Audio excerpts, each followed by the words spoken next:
आप जो बोल रहे हैं ना कि आपको सीडीआर की जरूरत है उसमें समझने के नहीं तो एफआईआर क्यों किया? मैं ये सवाल कर रहा हूँ कि एफआईआर क्यों किया? लॉ एंड ऑर्डर बचाने के लिए।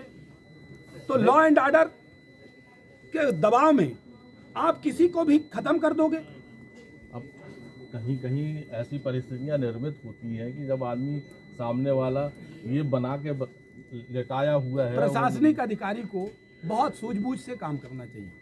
किसी आप उस चीज को तो वही चीज क्यों किया एफआईआर?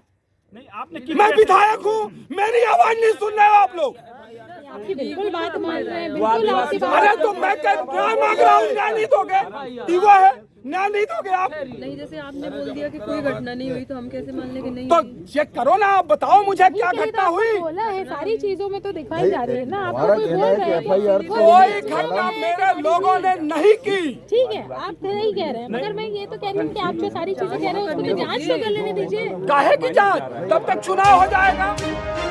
आपके पास क्या प्रूफ? आपके पास रीवा की सिमरिया में हाई वोल्टेज ड्रामा, दोनों प्रत्याशियों के बीच जमकर घमासान, शासन प्रशासन परेशान। खबर मध्य प्रदेश के रीवा से, जहां की सिमरिया विधानसभा में कल देर रात हाई वोल्टेज ड्रामा देखने को मिला।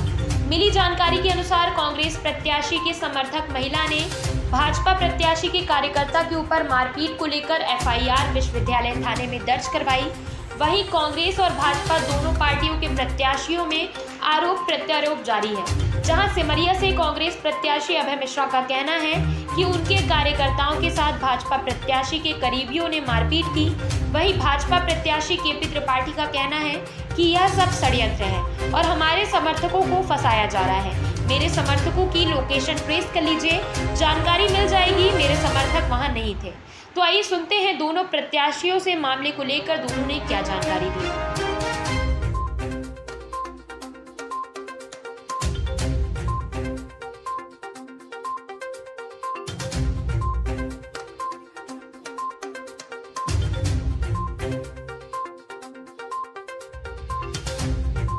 आप लोग यहाँ बैठे हैं, यदि एफआईआर ये कार्रवाई नहीं होती तो क्या करेंगे आगे, क्या स्टेप रहेगा? क्योंकि आप सुबह भी इसके साथ मारपीट हुई, मनोज जी के साथ ये कांग्रेस ज्वाइन कर लिए, तब से धमकी मिल रही थी। आज इनकी आंख फोड़ दी, एफआईआर लिए घूम रहे हैं, कोई गिरफ्तारी नहीं हो रही, कुछ कार्रवाई नहीं हो रही।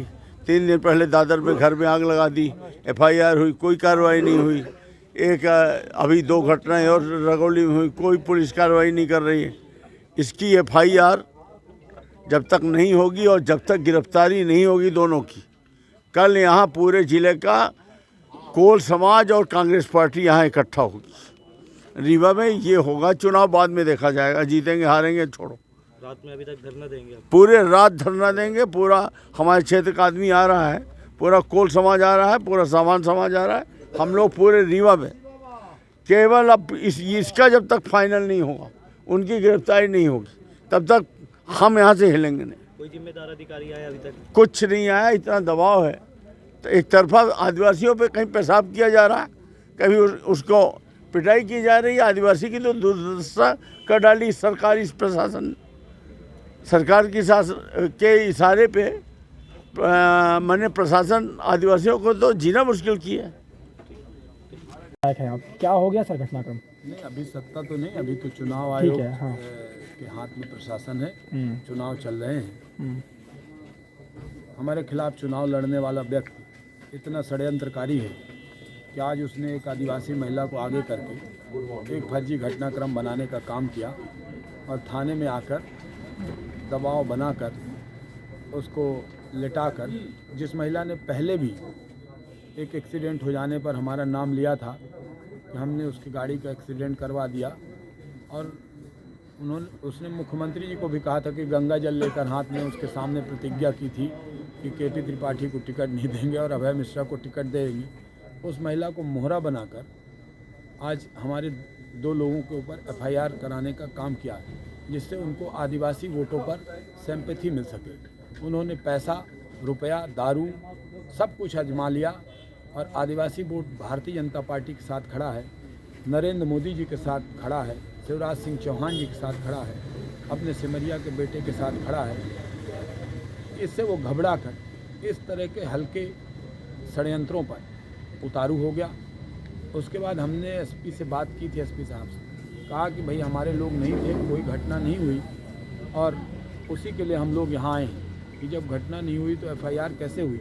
और वो लोग तो रोज़ हमारे लोगों को धमका रहे हैं। तो एक एफआईआर अभय मिश्रा और उमाकांत शर्मा और वकील के ऊपर भी आशीष शुक्ला को उन्होंने आज शाम को धमकाया है, उसके तहत उनके ऊपर भी एफआईआर हुई है। और हमारे साथ नेताजी भी हैं और सारे लोग हैं, वो जानते हैं। हम यही बताना चाहते हैं मीडिया के माध्यम से कि इसने पहले भी ईडी का हवाला देकर प्रेस कॉन्फ्रेंस की थी, कितना हास्यास्पद है। और इसके षड्यंत्रों को, इसके सिगुफेबाजी को पूरे मीडिया के लोग तरह तरह से देख चुके हैं। जब भाजपा में आया था तो कहा था कि अब मैं रोज़ दल बदलूंगा तो जनता मुझे मारेगी। अब बदल लिया दल, अब जनता सिमरिया की दौड़ाए हुए। तो इस तरह के स्टंटबाजी करके चर्चा में बने रहना और सोचता है कि चुनाव जीत जाएंगे, लेकिन सिमरिया की जनता सब समझ चुकी है।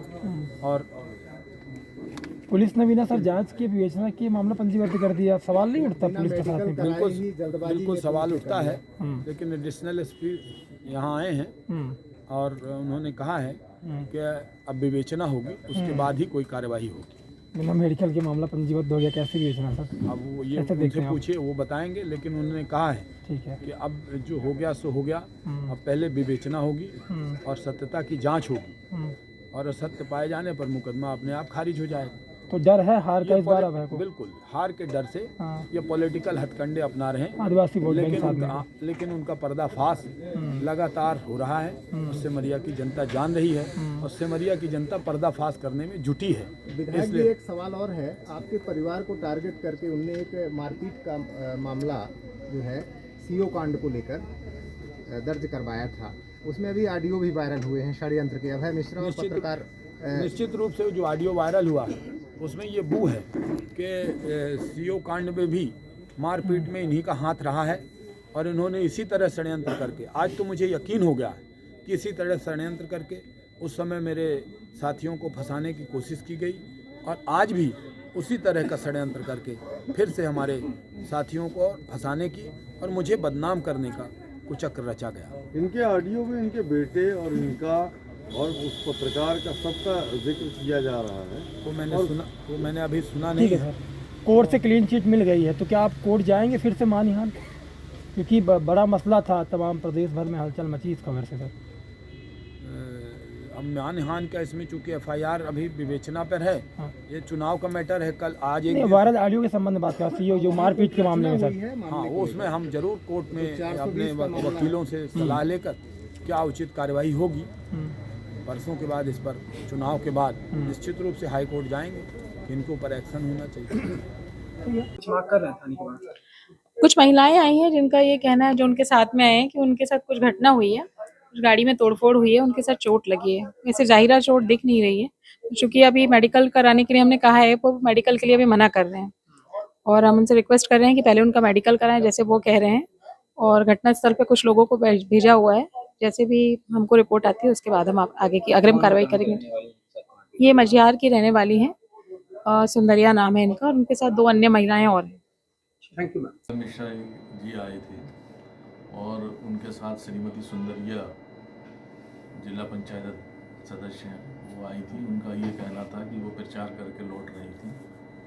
लौटते समय इटौरा के बाईपास के पास में उनके साथ एक बोलेरो में 4 लड़के आए और रोक करके उनके साथ कहासुनी की और उनकी गाड़ी को तोड़फोड़ किया और उन्हें धमकी दिया कि तुम प्रचार करने इस क्षेत्र में मत आना। इस बात को लेकर के वो थाने में रिपोर्ट करने आई थी। उनकी रिपोर्ट पर मुकदमा कायम किया गया है और उसकी विवेचना की जा रही है। उसके कुछ देर बाद दूसरा पक्ष भी आया था, उसने भी बताया कि उनके साथ जो है एक आशीष शुक्ला है, उनके साथ मारपीट हुई है और उनको रोक करके प्रचार न करने के लिए धमकाया गया है। इस सूचना पर भी मुकदमा कायम किया गया है। दोनों प्रकरण में प्रकरण पंजीबद्ध है और उसमें निष्पक्ष और गंभीरता से उसकी विवेचना की जाएगी। जो तथ्य विवेचना में आएंगे उसके आधार में वैधानिक कार्रवाई की। दोनों पक्ष आरोप लगाए हैं पुलिस पर।